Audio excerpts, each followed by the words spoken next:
Alors on le sait, la réduction des taux d'intérêt de la BCE est quelque chose d'acquis lors de la réunion de la semaine prochaine. Mais la suite s'annonce nettement plus incertaine. Bonjour Nicolas. Bonjour David. Nicolas Gottsman, donc chef économiste pour la financière de la Cité. On a le chef économiste, c'est intéressant, parce qu'il y a eu deux officiels de la BCE qui ont parlé, qui à mon sens n'ont pas dit totalement la même chose. Chef économiste Philippe Lane de la BCE qui nous a dit hier que la politique monétaire de la BCE resterait restrictive jusqu'en 2025. Au même moment, François Villeroy de Galhau, gouverneur de la Banque de France, qui affirme que la BCE dispose d'une marge de manœuvre importante, ce sont ces mots, importantes, pour baisser les taux d'intérêt. Je me suis dit déjà sur la forme, est-ce qu'il n'y a pas un peu de cacophonie, Nicolas, et est-ce que c'est sur le fond, ces deux propos sont compatibles ou pas?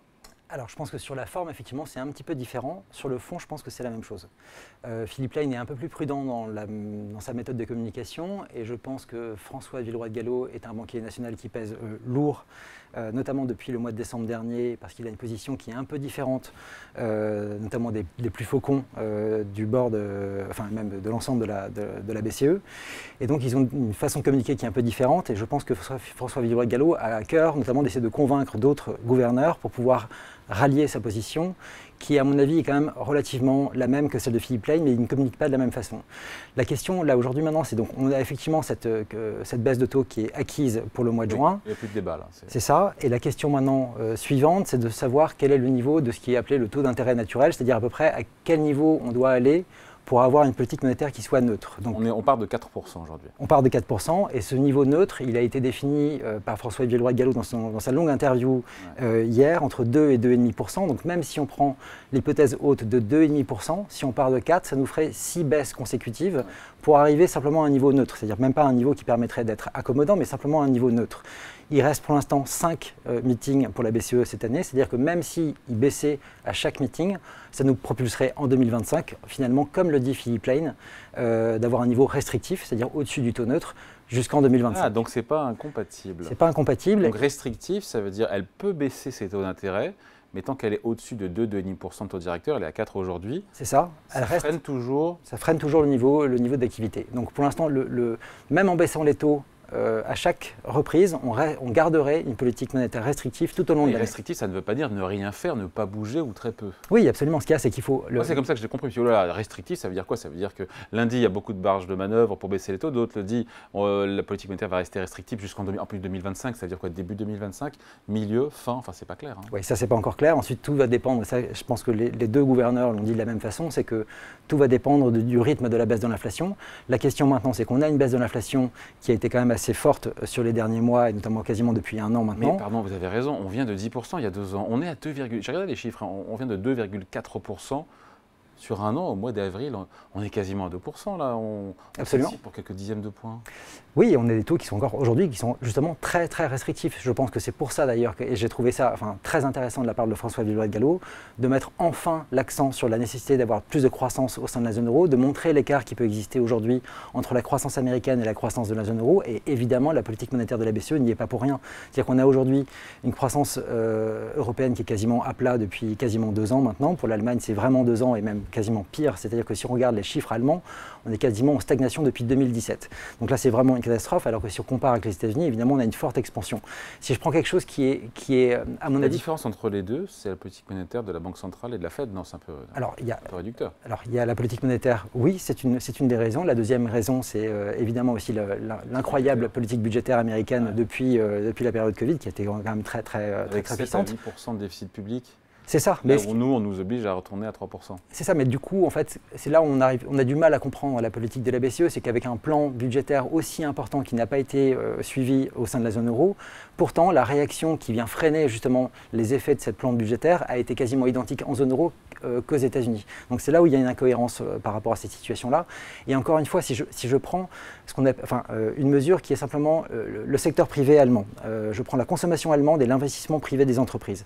Si je regarde par rapport au niveau de 2017, on est quasiment à un niveau totalement plat, alors qu'on a une croissance qui est à moins 0,2% depuis la fin 2017. Si je compare avec les États-Unis, on est à plus 16,3%. Il y a un écart qui est absolument gigantesque entre les deux continents, et notamment avec l'économie allemande qui est vraiment normalement la locomotive européenne, ce qui n'est plus le cas. Et on a vraiment, je pense, urgence aujourd'hui à agir. Et alors pourquoi cette prudence de la part de Philippe Lane, chef économiste de la BCE, cette réserve avec cette pression de l'inflation, alors qu'on est encore une fois à 4/10 de l'objectif de la BCE, on était à 10% il y a 2 ans d'inflation. Je pense que Philippe Lane, il a aussi un problème personnel, c'est que pendant la période de forte inflation, il a été très fortement critiqué parce que ses prévisions laissaient entendre qu'il n'y aurait pas de risque au niveau inflationniste. Donc il a été attaqué pas mal là-dessus, et je pense qu'il a à cœur à avoir une position qui reflète un peu la médiane du bord de la BCE, ce qui n'est pas le cas du Villeroy de Galhau, qui aujourd'hui a une position vraiment d'entraînement, je pense, et d'essayer de conviction d'autres gouverneurs pour avoir une politique qui soit plus pro-croissance en zone euro, ce qui me semble tout à fait intéressant. Ouais. Donc quand le gouverneur de la Banque de France dit nous disposons d'une marge de manœuvre importante pour assouplir notre politique, ce sont ces mots importantes.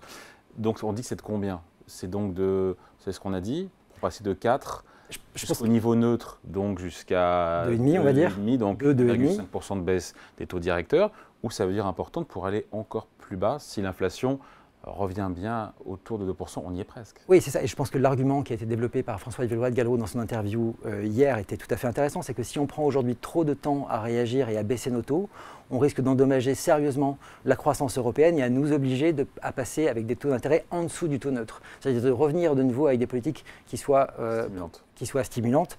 Et là, ça serait vraiment un échec de leur part pour l'instant. Donc cette marge importante, c'est combien? Pardon, encore une fois, la marge importante, c'est d'avoir 6 baisses de taux. 6 bases de taux, on va dire, ça c'est jusqu'à 2,5%. Oui, mais c'est le niveau neutre. Niveau neutre. Ni ne soutient ni ne pénalise l'activité. C'est ça. Mais alors l'idée, c'est que si jamais on avait effectivement une recrudescence de la croissance aujourd'hui, parce que l'inflation baisse, et donc ce qui permet d'avoir de nouveau des gains de pouvoir d'achat. Si on a des gains de pouvoir d'achat, les entreprises seront un peu plus stimulées pour investir également. Donc on peut avoir une reprise qui peut se baser là-dessus, mais il ne faut pas trop tarder, évidemment. Donc il n'y aura plus besoin d'aller en dessous de 2,5% de taux directeur, niveau neutre. C'est tout l'enjeu, c'est d'être suffisamment rapide aujourd'hui pour ne pas endommager la croissance et pour ne pas avoir besoin d'aller encore plus bas pour pouvoir soutenir l'économie en 2025.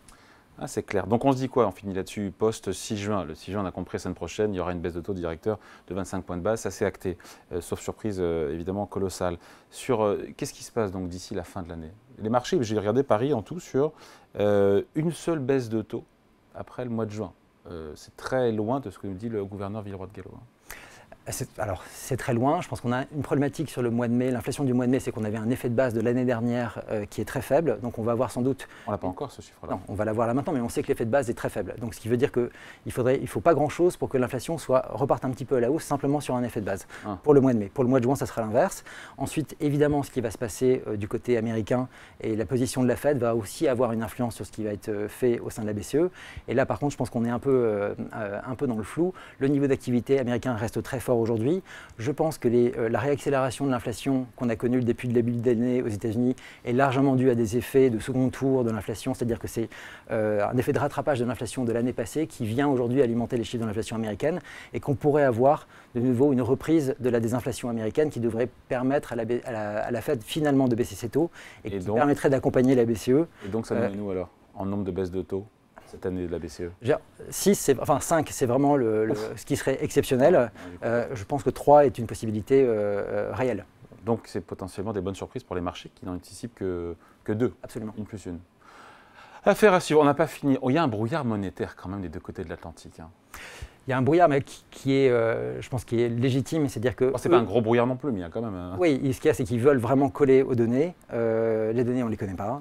On attend les données et en fait, on aura une réaction qui sera vraiment liée aux données. Ça donne quand même de la visibilité, mais à court terme pour les marchés financiers. Il y a un côté, on finit là-dessus, quand même tâtonnement monétaire. En lien avec la data, avec les données, encore une fois, économiques, qui tombent au fur et à mesure. Il y a un peu de ça. Je pense que ce qui est le plus intéressant aujourd'hui, c'est d'avoir enfin des gouverneurs de la Banque Centrale Européenne, dont François Villeroy de Galhau, qui commencent vraiment à parler de croissance. Et ça, c'est vraiment une nouveauté dans le cycle actuel. Allez, merci beaucoup. Explication, point de vue, signé Nicolas Gottsman, chef économiste à la financière de la Cité. Merci. Merci.